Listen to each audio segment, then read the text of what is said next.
Կազմում մենք գոլ դեռ չենք ուտում, հետո եղավ պահ, որ գնդակը տվեցին Ֆերմինին, Ֆերմինը ուզեցավ հարված անի ու գնդակը կպավ Մարկոս Ալոնսոյի ձեռքին եւ դրեցին պենալ։ Իմ կարծիքով պենալի մեջ ոչ մի անհասկանալի պահ չկար, իմ կարծիքով հաստատ պենալ էր, որտեղ նույն ձևի Լևանտեի դեմ խաղում,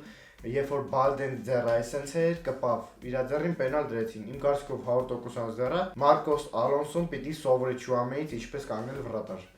Bez կոմենտարի։ Լևանդովսկին վերցում է գնդակը ու ծակում է վրատարի աջ ներքևի ուղղը, գոնե այս անգամ խփեց, եթե այս անգամ չխփեր, կարելի է ռադ անել իրան թեմից, բայց լավ, էդի կատակ։ Սելտան խաղարկում է գնդակը, որպեսզի սկսի